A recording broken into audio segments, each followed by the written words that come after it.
Animal Farm by George Orwell. Chapter 4. By the late summer, the news of what had happened on Animal Farm had spread across half the country. Every day, Snowball and Napoleon sent out flights of pigeons whose instructions were to mingle with the animals on neighboring farms, tell them the story of the rebellion, and teach them the tune of Beast of England. Most of this time, Mr. Jones had spent sitting in the tap room of the Red Lion at Wellington, complaining to anyone who would listen of the monstrous injustice he had suffered in being turned out of his property by a pack of good-for-nothing animals. The other farmers sympathized in principle, but they did not at first give him much help. At heart, each of them was secretly wondering whether he could not somehow turn Jones's misfortune to his own advantage. It was lucky that the owners of the two farms which adjoined Animal Farm were on permanently bad terms.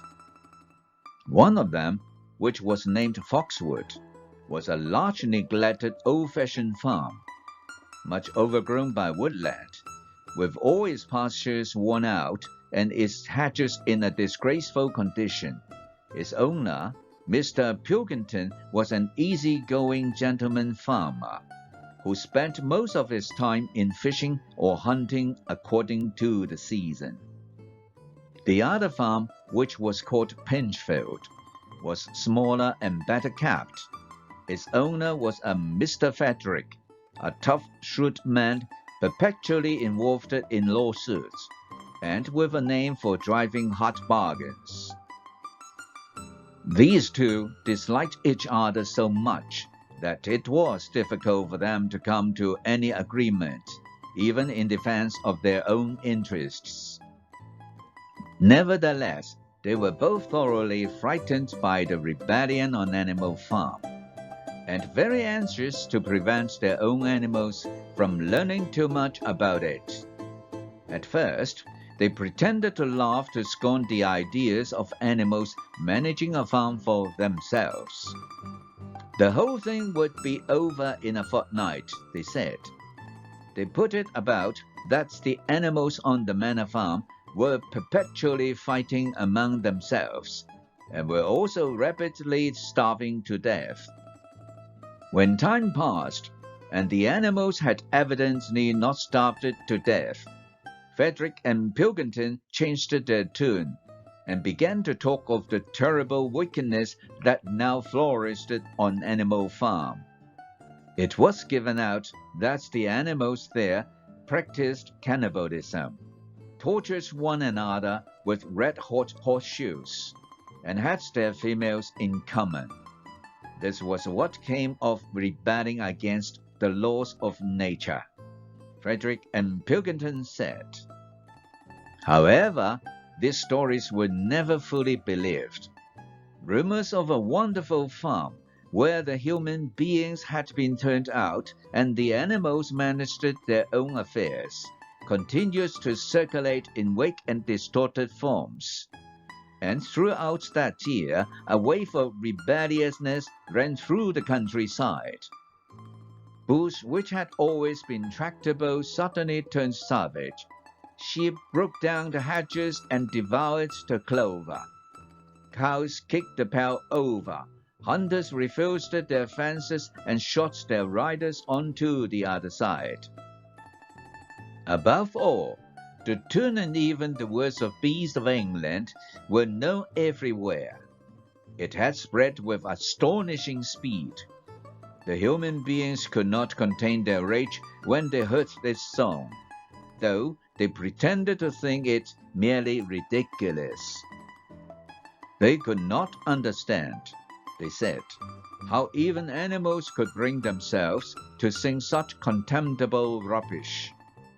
Any animal caught singing it was given a flogging on the spot. And yet, the song was irrepressible. The blackbirds whistled it in the hedges. The pigeons cooed it in the elms. It got into the din of the smithies and the tune of the church bells. And when the human beings listened to it, they secretly trembled, hearing in it a prophecy of their future doom. Early in October, when the corn was cut and stacked, and some of it was already threshed, a flight of pigeons came whirling through the air and alighted in the yard of Animal Farm in the widest excitement. Jones and all his men, with half a dozen others from Foxwood and Pinchfield, had entered the 5-barred gate and were coming up the cart track that led to the farm. They were all carrying sticks, except Jones, who was marching ahead with a gun in his hands. Obviously, they were going to attempt the recapture of the farm. This had long been expected, and all preparation had been made. Snowball, who had studied an old book of Julius Caesar's campaigns, which he had found in the farmhouse, was in charge of the defensive operations. He gave his orders quickly, and in a couple of minutes every animal was at his post. As the human beings approached the farm buildings, Snowball launched his first attack. All the pigeons, to the number of 35, flew to and fro over the man's head and mounted upon them from mid-air. And while the men were dealing with this, the geese, who had been hiding behind the hedge, rushed out and pecked viciously at the calves of their legs. However, this was only a light skirmishing maneuver, intended to create a little disorder, and the men easily drove the geese off with their sticks. Snowball now launched his second line of attack. Muriel, Benjamin, and all the sheep, with Snowball at the head of them, rushed forward and prodded and butted the men from every side, while Benjamin turned round and lashed at them with his small hoofs. But once again the men, with their sticks and their hobnailed boots, were too strong for them, and suddenly, at a squeal from Snowball, which was the signal for retreat, all the animals turned and fled through the gateway into the yard. The men gave a shout of triumph. They saw, as they imagined, their enemies in flight, and they rushed after them in disorder. This was just what Snowball had intended. As soon as they were well inside the yard, the 3 horses, the 3 cows, and the rest of the pigs, who had been laying in ambush in the cowshed, suddenly emerged in their rear, cutting them off. Snowball now gave the signal for the charge.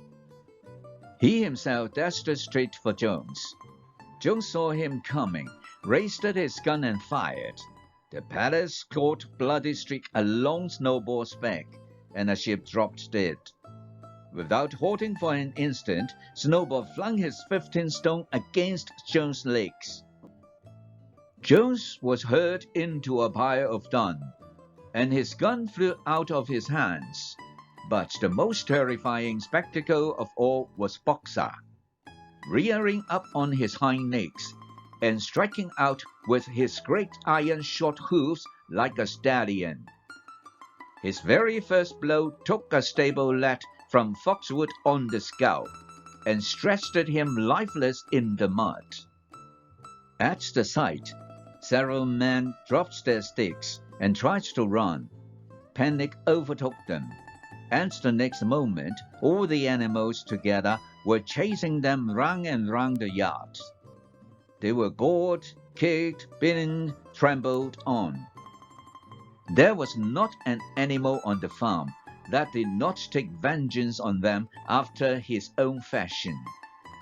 Even the cat suddenly leapt off a roof onto a cowman's shoulders and sank her claws in his neck, at which he yelled horribly. At a moment when the opening was clear, The men were glad enough to rush out of the yard and make a boat for the main road. And so, within 5 minutes of their invasion, they were in shameful retreat by the same way as they had come, with a flock of geese hissing after them and pecking at their calves all the way.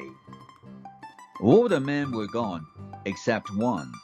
Back in the yard, Boxer was pawing with his hoof at the stable lad, who laid face down in the mud, trying to turn him over. The boy did not stir. "He is dead," said Boxer sorrowfully. "I had no intention of doing that. I forgot that I was wearing iron shoes. Who will believe that I did not do this on purpose?" "No sentimentality, comrade!" cried Snowball, from whose wound the blood was still dripping. "War is war. The only good human being is a dead one." "I have no wish to take life, not even human life," repeated Boxer, and his eyes were full of tears. "Where is Molly?" exclaimed somebody. Molly, in fact, was missing. For a moment, there was great alarm. It was fear that the men might have harmed her in some way, or even carried her off with them. In the end, however, she was found hiding in her stall with her head buried among the hay in the manger. She had taken to flight as soon as the gun went off, and when the others came back from looking for her, it was to find that the stable lad, who in fact was only stunned, had already recovered and made off. The animals had now reassembled in the wildest excitement, each recounting his own exploits in the battle at the top of his voice. An impromptu celebration of the victory was held immediately. The flag was run up, and Beast of England was sung a number of times. Then the ship who had been killed was given a solemn funeral, a hawthorn bush being planted on her grave. At the graveside, Snowball made a little speech, emphasizing the need for all animals to be ready to die for Animal Farm, if need be. The animals decided unanimously to create a military decoration, Animal Hero, First Class, which was conferred there and then on Snowball and Boxer. It consisted of a brass medal to be worn on Sundays and holidays. There was also Animal Hero Second Class, which was conferred posthumously on the dead sheep. There was much discussion as to what the battle should be called. In the end, it was named the Battle of the Cowshed, since that was where the ambush had been sprung. Mr. Jones' gun had been found laying in the mud, and it was known that there was a supply of cartridges in the farmhouse. It was decided to set the gun up at the foot of the flagstaff, like a piece of artillery, and to fire it twice a year, once on October the 12th, the anniversary of the Battle of the Cowshed, and once on Midsummer Day, the anniversary of the rebellion. This is the end of Chapter 4, to be continued in Chapter 5. See you then.